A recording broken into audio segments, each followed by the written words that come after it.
Assalamualaikum, how are children? Hope you're fine. So I am here to take your class 4 Assamese medium plus English medium. It's Assamese subject, okay? That day we have completed your lesson number 4, right? Homework, the half one, okay? From here I have completed, and now today I am going to complete the rest of the lesson, okay? So here you see, it's lesson number 4, right? Homework, right? Time. So what about time? What is a time? And what is the importance of time? Everything we got now, okay? So now I'm going to spend the rest of the lesson, okay? So এতিয়া আমি আৰম্ভ কৰোঁ।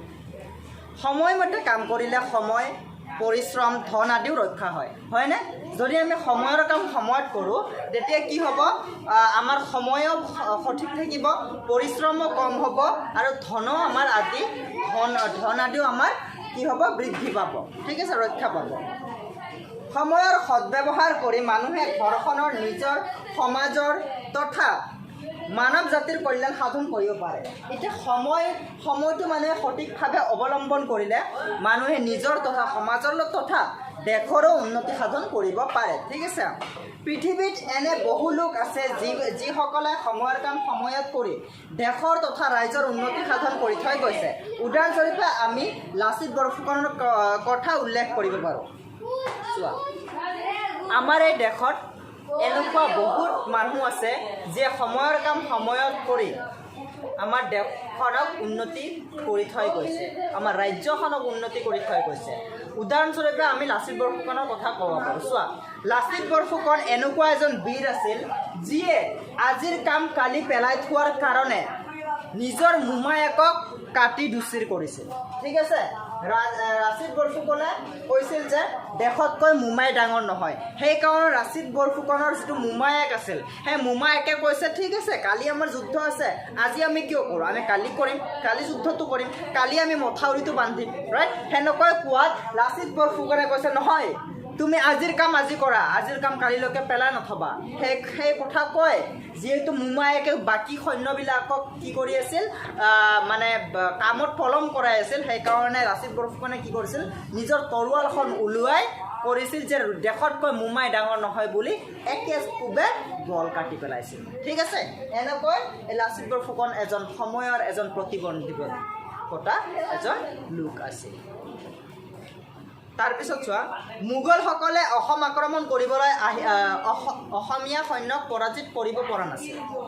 মোগলসকলে অসম আক্ৰমণ কৰিবলৈ অসমীয়া সৈন্যক পৰাজিত কৰিব পৰা নাছিল।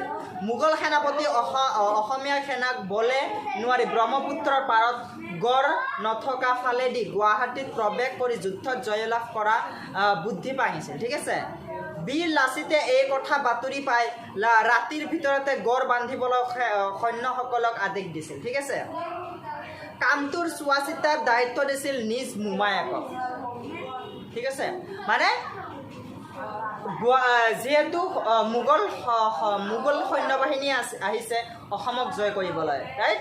অসম নিজৰ জয় কৰিবলৈ, সেইকাৰণে কি কৰিছে, অসমক ডাইৰেক্ট জয় কৰিব নোৱাৰে।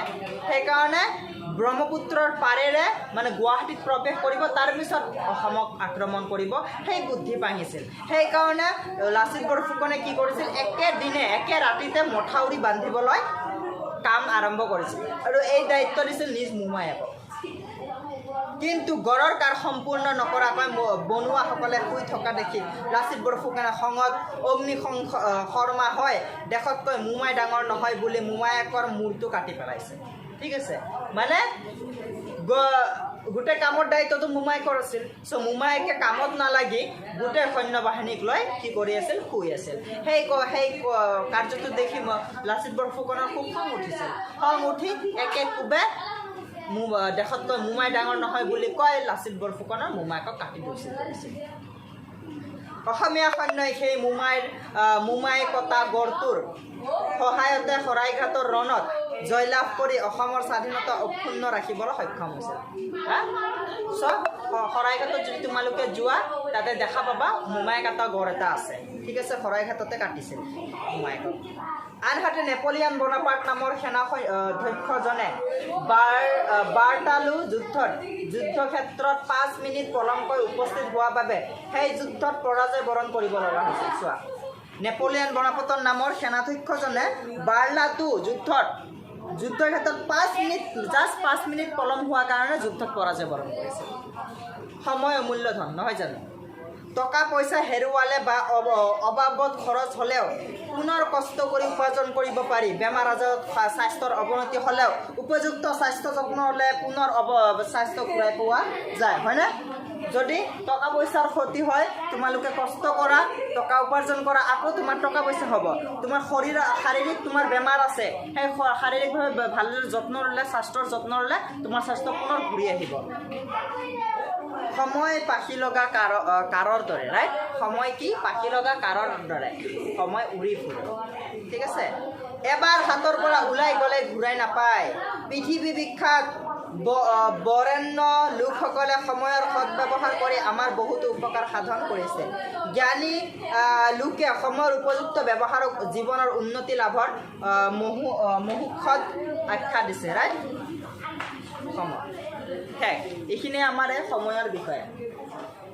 চ' সময়ৰ বিষয়ে তোমালোকে গম পালে, সময়ৰ বিষয়ে তোমালোকেও সঠিক জানা যে সময় কি, সময়ৰ ইম্পৰ্টেঞ্চ কি। এইটো আছে লেখিকাৰ পৰিচয়। লেখিকাৰ পৰিচয়টো অলপমান পঢ়াই দিওঁ, ঠিক আছে?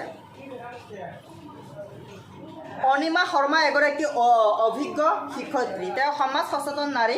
1961 চনৰ 1 জুলাই তাৰিখে অবিভক্ত কামৰূপ জিলাৰ বজালী অঞ্চলৰ ৰায়পুৰ গাঁৱত জন্মগ্ৰহণ কৰে। সৰুৰে পৰাই তেওঁ সাহিত্য, সংস্কৃতি, নাটক আদিৰ প্ৰতি আকৃষ্ট আছিল। তেওঁৰ পিতৃৰ নাম ভাবিৰাম দাস আৰু মাতৃৰ নাম ভালেশ্বৰী দাস। তেওঁ শিশু কবিতা ৰচনা কৰি অনুদিত সাধু, প্ৰবন্ধ আদি প্ৰকাশ পাই আহিছে। প্ৰকৃত আৰু মানৱ সমাজৰ দুখ দৈন্যতাৰ প্ৰতি তেওঁ সদা সচেতন ব্যক্তি। তেওঁৰ প্ৰকাশিত কবিতা পুথি মোৰ সপোনৰ মাদল বাজক, ঠিক আছে? ত' এই কিছুমান শব্দ অৰ্থ আছে, এইকেইটা তোমালোকে ঘৰতে মুখস্থ কৰি ল'বা। আৰু কুৱেশ্যন এনচাৰখিনি অৱশ্যে মই লিখি তোমালোকক হোৱাটছআপত পঠাই দিম, ঠিক আছে? আজিৰ কাৰণে এইখিনিয়ে। তোমালোকে ঘৰতে পঢ়া শুনা কৰা আৰু সুস্থ থাকা। ধন্যবাদ।